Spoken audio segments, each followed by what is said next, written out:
Welcome to Get Rich Education. I'm your host, Keith Weinhold, answering your listener questions today. How do you reward your child for a good school report card? What about the long-term durability of a real estate income stream? Are we in a housing bubble? What should I do? Pay off student loan debt or invest first? Should I get a home inspection? And what's the one thing you should do before you buy any property that you're probably not doing? All today and more on Get Rich Education. Finally, with Total Control Financial, get checkbook control of your existing 401k and IRA funds to invest in real estate. Yes, you can move your retirement money into your own checking account, but you must avoid the little-known tax that you'll get hammered with in a self-directed IRA. Instead, start your QRP. Learn more and get your free copy of the QRP book by text messaging QRP in all capital letters to 72,000. You're listening to the show that has created more financial freedom than nearly any show in the world. This is Get Rich Education.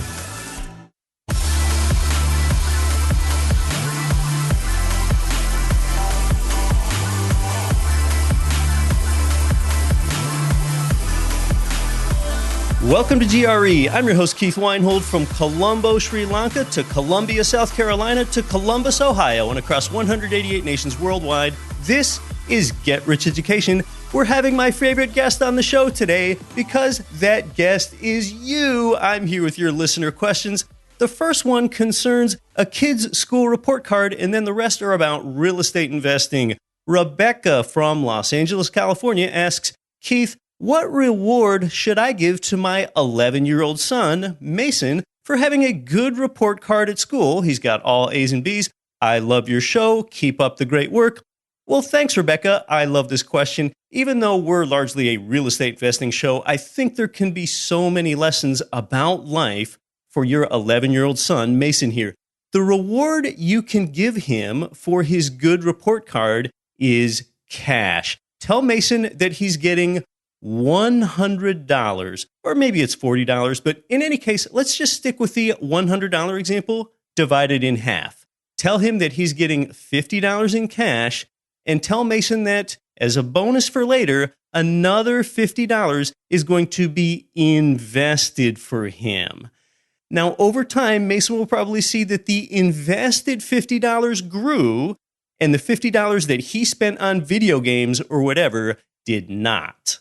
But see, he still gets rewarded with short-term fun, and that way it's not all delayed gratification. As you know, the abundance mentality isn't about the either's in life or the or's in life. It's about the ands. This way he can have his cake and eat it too. And right, what good is cake if you can't eat it? Now, I didn't say, note that he had to spend the $50 cash part of this. $50 gets invested, and you'll have the fun of keeping Mason updated on his invested portion over time, but he can do whatever he wants with that $50 cash part. And over time, if he sees the invested portion gain value, he might choose to actually invest some or all of the $50 cash rewards over time as well. But for now, let's be realistic. He wants to spend his $50 cash on Minecraft or Fortnite or the latest iteration of Grand Theft Auto, a video game like that, perhaps. That's fine. You need to let him be rewarded now because that might incentivize more near-term good school performance, which is what you value seeing in Mason, and invest that money pretty conservatively too, so you're pretty sure that it is going to grow, so that we'll get to see that growth. Thanks for the question, Rebecca. Now, before I move on to the next question, there's, I think, a real extrapolation here for you, the adult listener, with the way I recommended that Mason's report card could be rewarded. Really, there's a real estate investing lesson here. Mason gets rewarded both now and later. An employer-sponsored retirement plan punishes you now by reducing your salary and make you delay gratification. Real estate investing, you could say that reduces your salary now in a way when you make your down payment, but it begins returning that to you in the form of cash flow now, and it gives you the long-term asset appreciation for later. As you know, I am definitely not in love with this popular term, delayed gratification. Now, I do think that there is a little something good to be said for it. I mean, look, when I made my first ever property, that fourplex building where I lived in one unit and rented out the other three, I could have bought a nicer single family home instead. So I delayed some gratification there. But I see some people and investors buy in to delayed gratification so much that I wonder how long their postponement of happiness is going to go on and if they'll even ever find it. And, it's sad to say, but sometimes people get shocking reminders of this, but then they quickly forget it afterward. I know this hits close to home for an Angelino like you, Rebecca, but you think about 41-year-old Kobe Bryant and his daughter Gianna being taken away from the world a few weeks ago. There are really all kinds of analogies for life here in this, because sometimes later becomes never, and you can't take that chance. Would you say that if 11-year-old Mason spent half his report card reward, the cash half, if he spent it all on video games, would you say that he blew that money or that he wasted that money? Maybe it could. I don't know. What about you, the adult listener? Sometimes I hear people say that you should save all of your money and not, quote, blow it on a vacation. As if you squandered money somehow if you went on vacation. I guess that could be true, but I don't know if that's necessarily true. I mean, look, what is money for? What if you've wanted to travel to the beautiful Croatian coast or see glaciers in Greenland? How can a person say that you're necessarily blowing your money if you go out and do that? You're getting out and seeing the very world that you live in. You're living the life you've dreamed of. I mean, why would you design your life to do any less than that? But see, I think most people, they just don't have a vehicle. They don't know about a durable, reliable vehicle like real estate that pays them in so many ways, both today and tomorrow. See, a lot of investment promoters, they want you to delay gratification. They oversell that stance. They're being selfish. They want you to invest your money with them so that they get the sale first and that they get the commission first and that they get the referral fee first. They've convinced you that paying yourself first actually means investing with them first so you can accumulate dollars in an account with your name on it so that you can only then consume it in distant years or in decades. Using your dollars in distant years or decades, well, then that's not paying yourself first. How did that ever get to be paying yourself first? Well, it's because that promoter or salesperson is really only thinking of themselves first. So there is something to be said for delayed gratification, yes, but delayed gratification should not be this permanent condition. I mean, when are you really going to start living the life that you've always wanted? The year 2052? Or do you have a plan instead to compound your cash flows so that you can do those things you wanted to do in, say, 3 years? You know, that's really the big reason, the number one reason for me that I don't care for conventional retirement plans. They only invest for later instead of both now and later, like cash flowing real assets do. Now, I don't think that you're going to find it self-redeeming if you live totally for today and you go broke trying to look rich with ostentatious displays and classic car status symbols like getting a Lambo. Unless that is indeed sustainable for you, then that's great. So be gratified both now and later. Give Mason cash, half now, half turned into an investment that you make for him. And to 11-year-old Mason, if you listen to this now, I know you might want all $100 right now. Most 11-year-olds would. I would have. Mason, if you listen to this show in 2030, when you're age 21, you still might not understand. If you listen to this in 2040, when you're age 31, it'll probably all make sense. Thanks for the question about your son, Mason, Rebecca. The next question comes from Gerald in Oxnard, California. And that is just up the 405 and 101 west from LA, where our last listener inquiry was from. I went through Oxnard in my last drive from LA to Santa Barbara. Gerald writes in, Keith, thanks for your show. Nobody anywhere makes real estate investing more clear. It's my favorite 40 minutes of the week. Wow. Now, see, with a comment like this, it really increases your chances that I'm going to read your question on air here. Thanks, Gerald from Oxnard. He asks, you discuss the importance of multiple income streams. How proven do you think that real estate income streams are long term? How do I know it will still perform as an asset class for me in 30 years?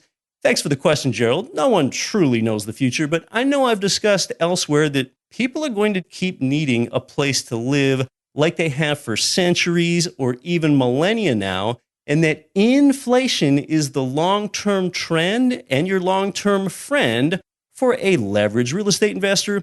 It's also what makes your cash flow rise faster than inflation, since rents move up with inflation, but your principal and interest cost doesn't. It stays fixed. So I'm going to take this in a different direction, Gerald. You're asking about the reliability and durability of real estate as an asset class, and I think it's a good question.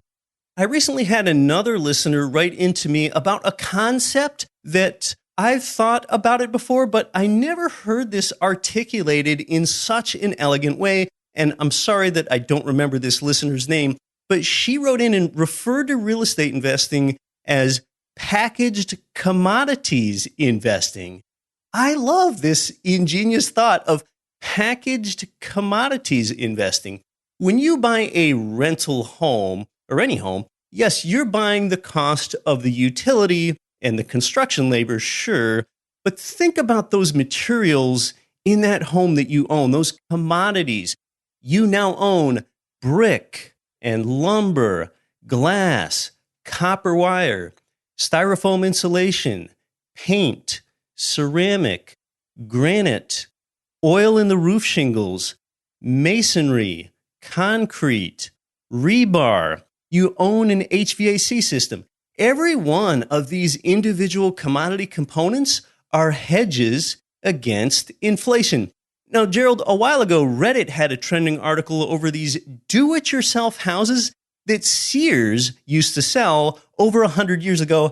And look, this is fascinating. I've got this one-page ad in front of me here. It looks like an old newspaper ad. It's for Sears, Roebuck and Company from the year 1913. So this ad, that's more than 100 years old, is interesting to any investor or economist or marketer or everyday person even.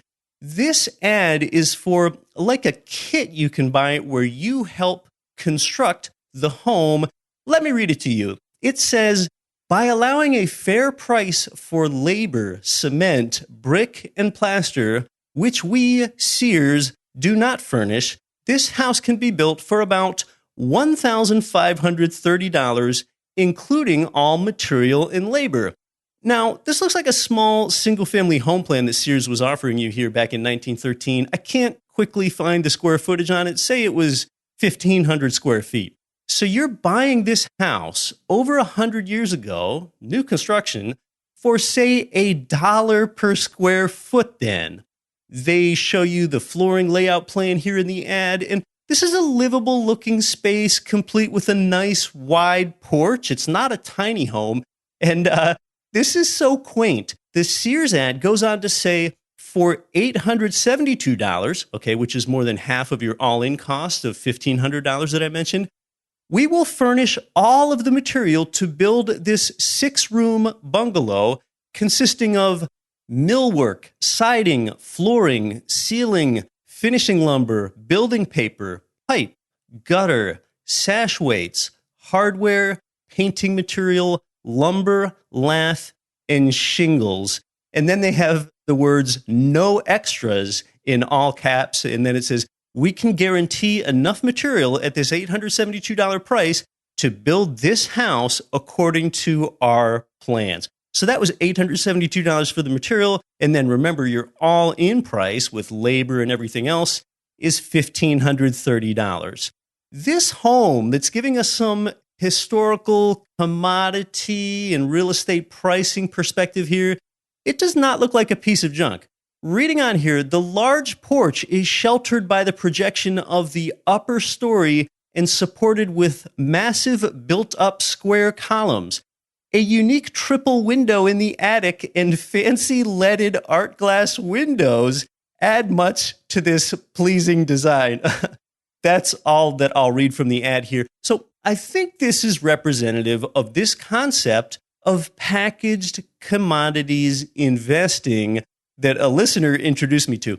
It tells us a lot about monetary inflation, and at the same time, it speaks to the reliability and durability of residential real estate as an investment. Now, this is less sexy to think about than the 5 ways you're paid for sure. We're just looking at an element of durability here. When you have direct ownership of rental property, you simultaneously own all of these vital commodities. You own a basket of products. You'll see this Sears ad linked in the show notes. It's fascinating to see. And now back here in 2020, a lot of home construction, it's still largely done the same way it was done decades ago. 3D printed homes are not being adopted into the mainstream. Now, if they do, that could lower labor costs. You'd still need to add a lot of things to make a 3D printed residence a livable place, more than a shell. You need components and penetrations and mechanicals and all those commodities that we've mentioned. Plus, you've got the cost of land that this entire thing is sitting on top of. Decently located land, that's a commodity in itself, and it's of limited supply. And by the way, Get Rich Education is a learning show, and the first definition of the word commodity, when I Google it, is this: a raw material or primary agricultural product that can be bought and sold, such as copper or coffee. That definition is from Oxford. They even have copper as the first example, and you expect to own copper with each home that you buy, just a little piece of it.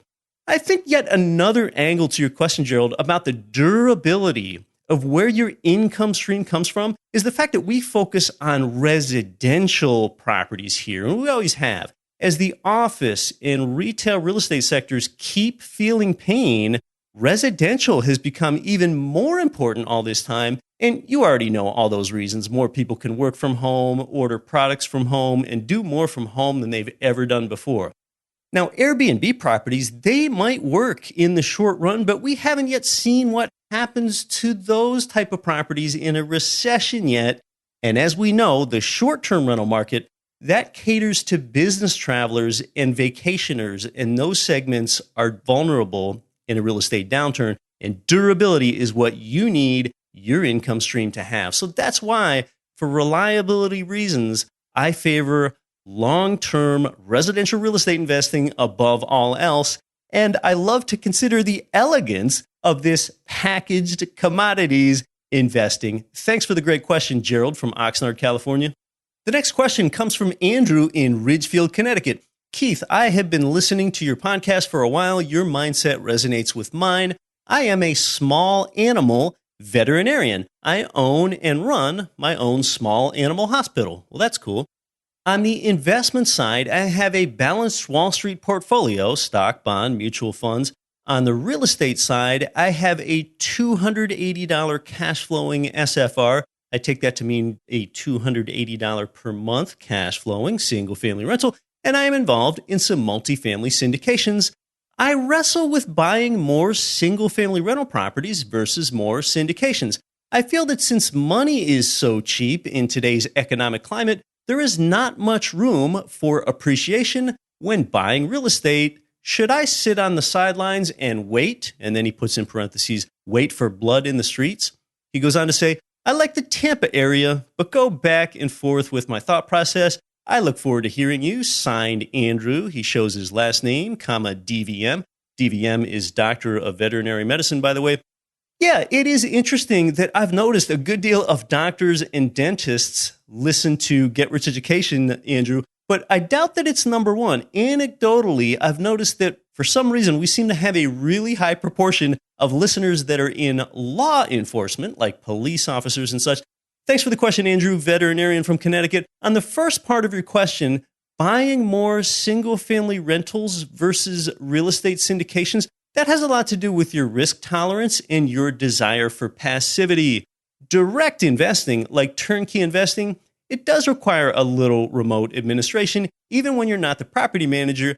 but you've typically got higher returns and more control versus a syndication. In many cases, direct investing and that great control actually means you're more liquid with your funds.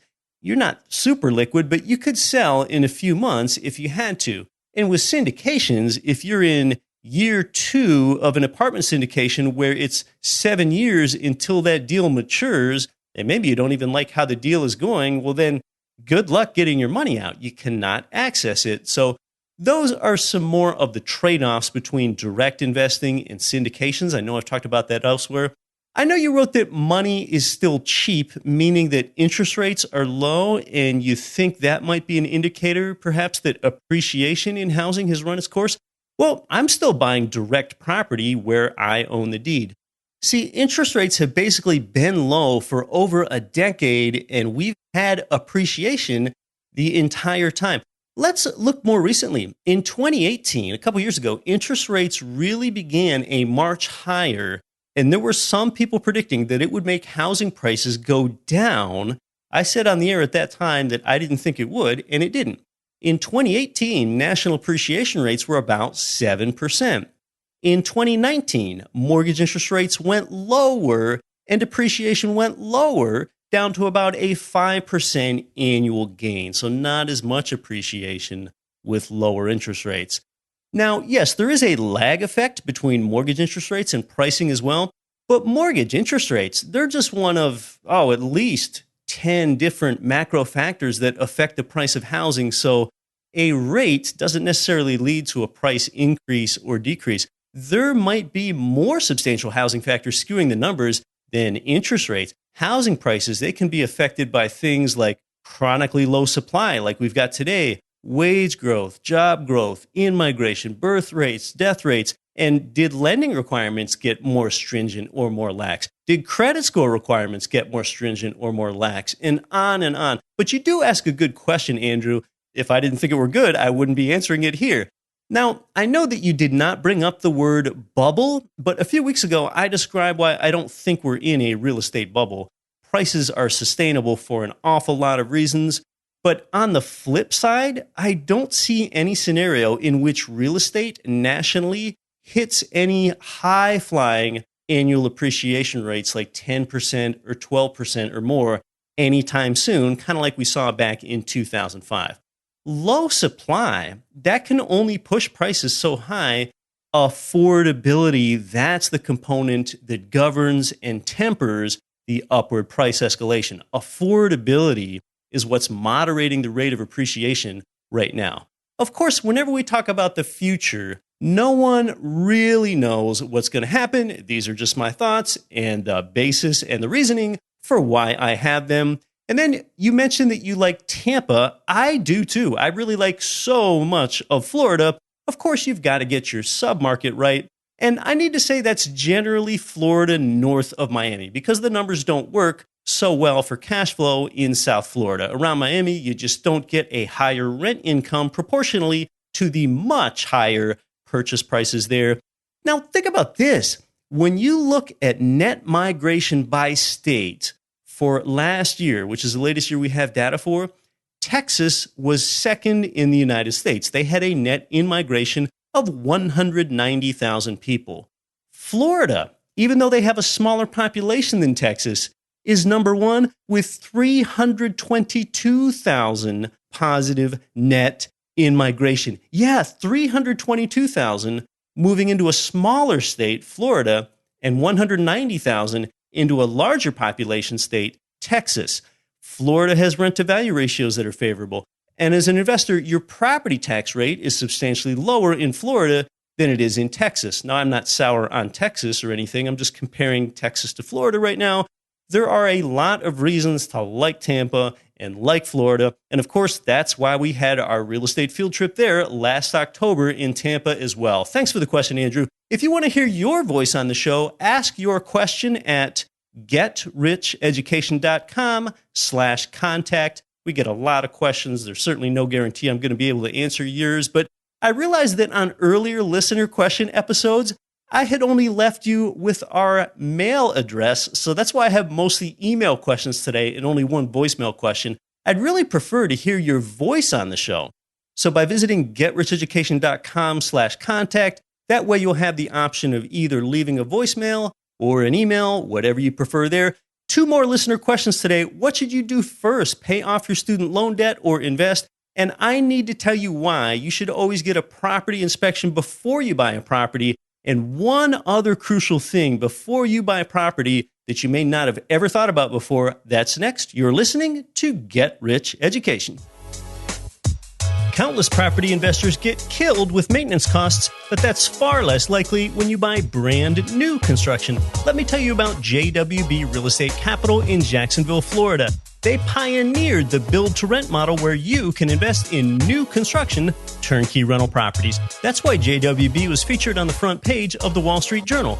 To learn more and see inventory, go to newconstructionturnkey.com.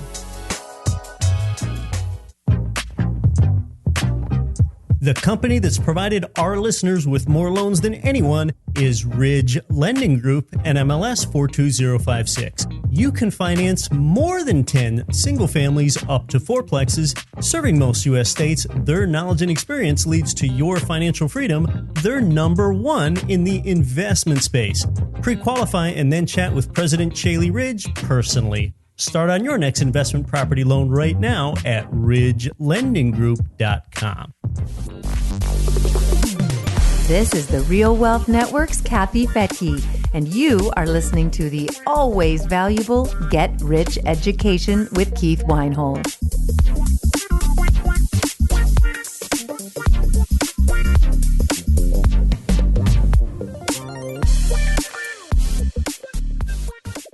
Hey, you're back inside Get Rich Education. I'm your host, Keith Weinhold, answering your listener questions today. The next question comes from Dylan in Nebraska. I'm not sure which Nebraska place he's from. Let's play the audio. Hey, Keith, I had a question about student debt. Say someone has $200,000 in debt from student debt. I know you said that is bad debt, so I was wondering what your opinion is on if doing like the 20-year fixed due to the inflation hedging benefits, or trying to pay that bad debt off as quickly as possible before starting real estate. Thank you. Yeah, thanks, Dylan. And I do consider student loan debt as bad debt. Yeah, because you have to pay it back yourself. That is, you can't directly outsource those payments to someone else like you can with your mortgage payment to tenants in a rental property where they pay all of your mortgage interest, all of your mortgage principal, and hopefully another couple $100 on top of that called cash flow. Not to mention, Congress passed an act in 2005, and that made student loans quite difficult to discharge in bankruptcy. With your question, Dylan, basically being, should I pay off $200K in student loan debt as quickly as possible before starting real estate investing? Well, the answer, as it often is it depends, but I'll tell you what it depends on. The short answer is if your real estate cash-on-cash return could beat the interest rate on your student loan debt, only then would you invest in real estate and make the minimum student loan debt payment. Now, that was really good insight on the inflation hedging in your question there, or maybe the inflation profiting that long-term debt can provide you. I can tell that you're a careful listener to the show, Dylan. Of course, that's just one tailwind, just one consideration. And the reason why inflation profiting is lower in priority than your cash-on-cash return is that you need liquidity. You need cash to service your student loan debt. I don't know what your student loan debt interest rate is, but let's just say you're paying a 6% interest rate on that debt.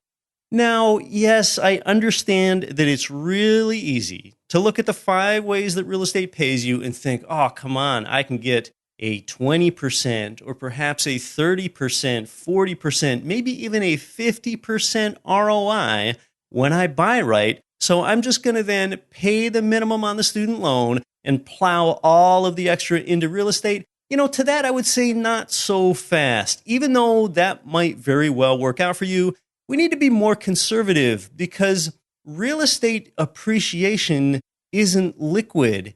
Tenant-made loan amortization isn't liquid, and neither are real estate's tax benefits or the aforementioned inflation profiting. So to use the simplest example, If your rental gives you just $100 of monthly cash flow, which is $1,200 annually, and you've got $20K of skin in the game on your rental as a down payment and closing cost, well, that $1,200 of annual cash flow that you have divided by your $20K down payment is 6%. $1,200 divided by $20K. That's your cash on cash return portion. And if you can get that at 6% or above, then reduce your student loan paydowns dollar per dollar for every dollar that you instead put into real estate. That's really the upshot there. And yes, there are some smaller things to consider. Last time I checked, student loan interest in the United States is a tax deduction of up to $2,500 annually. So your 6% interest rate might effectively be 5.5, or whatever it is. Understand the risk. You don't want to be left cash poor. Your total rate of return on real estate, yes, it's almost certainly going to be your student loan interest rate, but that's not enough. Let's be conservative. So to summarize, because you service loan debt with cash, not equity, student loan debt, or any other type of debt, the key question you need to ask yourself is, am I confident that my cash-on-cash return from real estate will exceed the interest rate on the student loan debt or whatever other type of debt that you have? If your answer to this key question that I just asked, if that's yes, then invest in real estate and stretch out the student loan and only pay the minimum on the student loan. Otherwise, you are walking away from an arbitrage opportunity. If the answer is no, then retire the student loan debt balance sooner. Otherwise, then you are hemorrhaging cash. Now, what did I personally do in my life? After college, I retired my student loan debt fairly promptly, but this is before I knew about real estate investing. Back then, I still thought that budgets were good and that the best way to financial betterment was cutting expenses, and I thought all of the wrong stuff back then. That was an awesome question, Dylan in Nebraska, because I know that so many people have that question. That question is basically, how do I best allocate a dollar toward debt retirement versus expanding my upside? The next question is from Monique in Quebec City, Quebec. Monique says, Keith, I love your show. I've listened to every new episode since 2018, and now I'm also going back and listening to them from the beginning. Thanks, Monique. Gosh, I'm grateful for your listenership. Monique goes on to say, I've bought 4 cash-flowing properties from the providers at GREturnkey.com. Good job there, Monique. They were all existing construction properties, though I expect less cash flow on my 5th one because it's going to be a brand new construction property. I wonder, is the home inspection a required expense for me when the property is completely new? Thanks for all your help. Signed, Monique. Monique, the answer is yes, you should always have a pre-purchase inspection done, even for a new construction property. Sometimes people think of a new construction property as perfect, and I don't think of any property as perfect, but an example of a mistake made in a new construction property when your builder has built it is maybe the air conditioner is too small and doesn't have the capacity to cool all 1,800 square feet of the home or whatever the footage is. Maybe some brand new flooring wasn't installed correctly and it's showing signs of delamination. So an inspection provided by a local, independent, third-party inspector in that area, that's a cheap insurance policy for you, the buyer. And you need to factor that in as one of your closing and due diligence costs. All in, your closing and due diligence costs are usually about 4% of the purchase price. Now, an inspection on a single-family rental, typically, it's probably going to cost you somewhere in the neighborhood of $400. Of course, that'll vary based on the area. You have the inspection performed shortly after you and your seller provider agree on a purchase and sale contract. The reason that you want to get the inspection scheduled quite promptly after you're in contract is because sometimes it can take a while, a week or weeks sometimes, for your provider's contractor to fix the deficiencies that your inspector ends up finding on the property that you plan to buy. Now, how do you find an inspector for your property anyway? Well, there are a few ways of going about it. You can ask your provider to recommend one, but if you're leery of that or you think your provider might be in cahoots somehow with the inspector, secondly, you could Google your own, Or thirdly, get an opinion from friends, or if you don't have friends that have invested there before, then use an online real estate forum to ask your question. Seek an inspector that's ASHI certified, ASHI, that stands for American Society of Home Inspectors. And those certificates, they are educated, tested, verified, and certified. And the inspections that they do for you really are quite thorough. It's really a good deal for you. The inspector goes everywhere in the home you're planning to purchase. They'll even walk around the yard. Inside the home, they look everywhere, in the closets, in every pantry, making sure all the doors and the windows open and close. Down below, if there's a crawl space, they'll climb down into that space looking for deficiencies. They're taking notes, they're taking photos, and then they compile that in a report and they send it to you.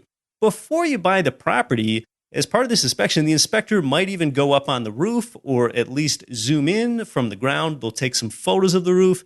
And of course, they go all through the home and check everything in between. And they do the entire inspection same day. It takes them a couple hours.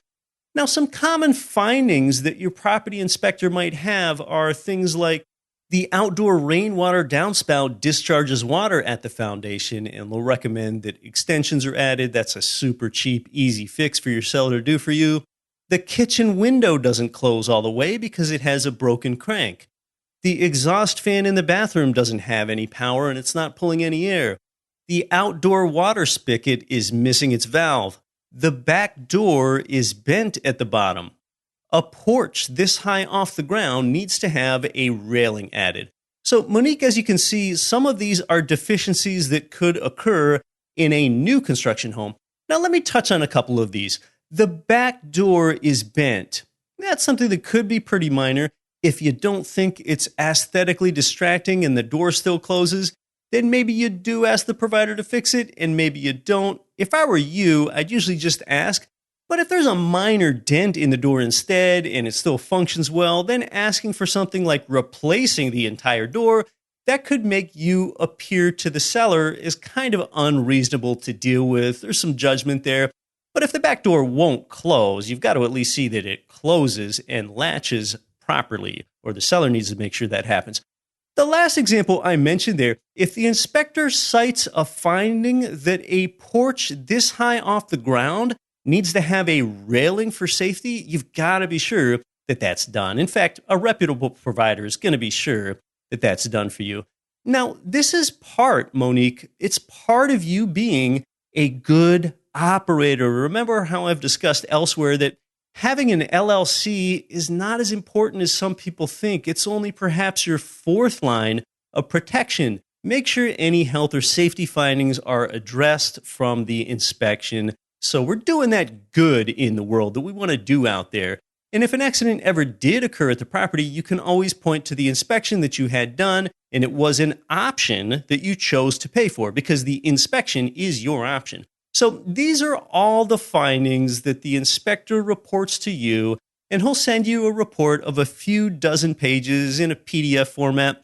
Some things might be noted in the report, but the inspector won't list them necessarily as deficiencies that must be remedied. Maybe something minor like small cracks in the sidewalk. Often in the report, the inspector makes a clear delineation as to when a condition is poor enough such that it falls to a deficient level, and he puts those deficiencies all in one punch list at the end of the report. And that way you're not having to split hairs and do too much interpretation yourself in the report and what's really a problem and what isn't. So you look the report over and then you ask the seller to fix them for you before you go ahead and close on the property. And the provider might take, say, a week or more to have their contractor fix those punch listed items. Sometimes it's done sooner. When they finish those, well, now you're on your way to having your appraisal and moving closer to the closing table. But I've got to tell you something kind of disappointing here. I have been directly investing in real estate actively and continuously since 2002, and I've got to tell you, many times, even when the contractor says they've completed fixing everything on that inspection punch list, they might even send you pictures afterward, something really wasn't quite fixed right. So what I suggest is that existing construction or new construction, when you hire your inspector, tell him right then and there that you are also going to want a follow-up re-inspection that occurs after the initial inspection. And I think so many people overlook this before they buy a property. The purpose of a re-inspection is confirming that all of the deficiencies noted in the original inspection were indeed done. And by the way, there will always be original inspection findings. An inspector will always find at least one deficiency, and I've dealt with properties from Pennsylvania to Florida to Alaska to Texas and in between and outside the U.S. too. Inspectors always find stuff that's wrong. Always. It's like a universal law. But getting back to re-inspections, upon scheduling your original home inspection, if you point out at that time that you'll also be getting a re-inspection later, tell both the inspector and the seller this, and I tend to think that it helps keep parties on their toes and that they try harder to then get the original inspection findings handled the first time. And look, re-inspections are super cheap. If a single-family rental original inspection costs you $400, a re-inspection is usually going to be less than $100. I've even paid $50, $60 in some markets for the re-inspection. It is pretty hard to believe that you can even get a trained, qualified professional to make a field visit somewhere that inexpensively, but they really do that. Now, and I had this happen too, what if after your re-inspection, which would really be a second inspection then, that the provider or their contractor still didn't get things repaired properly? Then the responsibility shifts to your seller. Now it's up to them to schedule and pay for a second re-inspection, which would be a third inspection then to finally prove that it's right.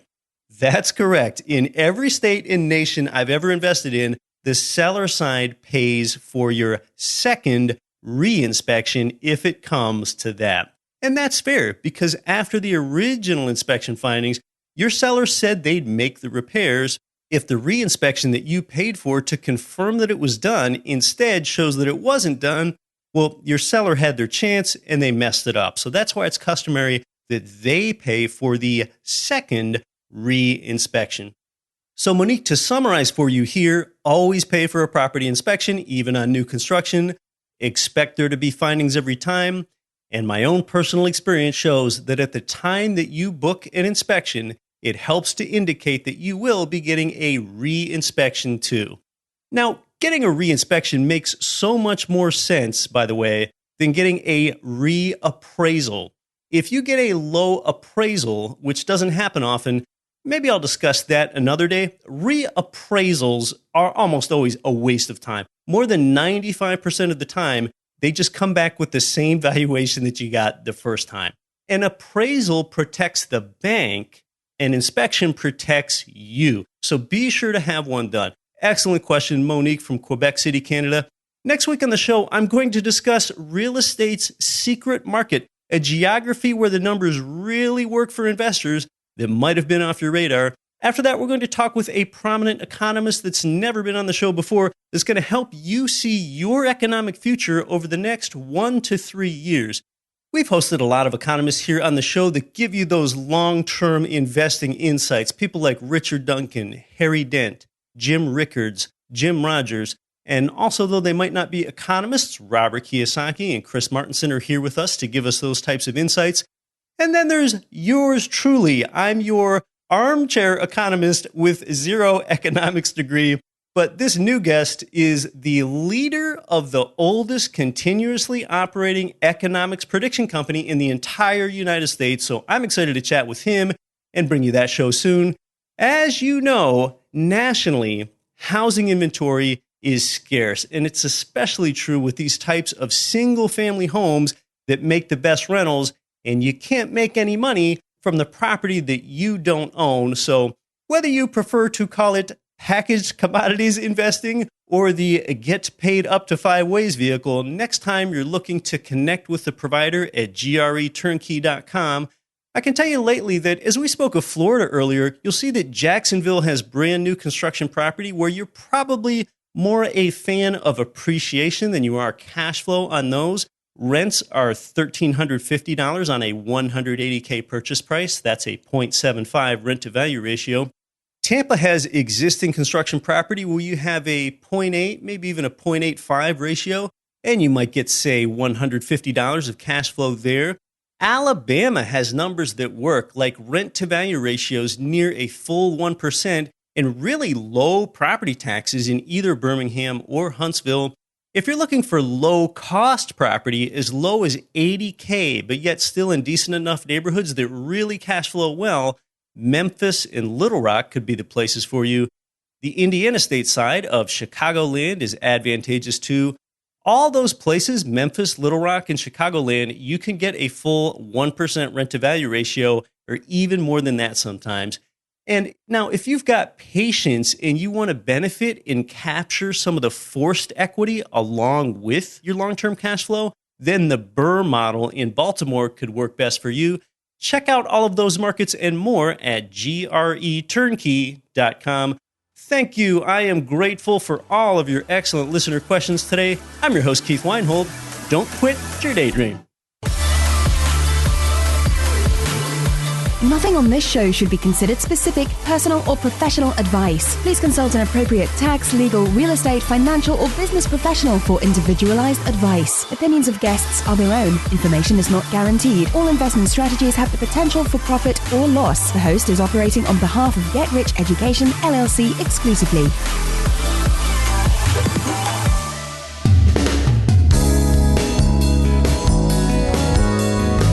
The preceding program was brought to you by your home for wealth building, GetRichEducation.com.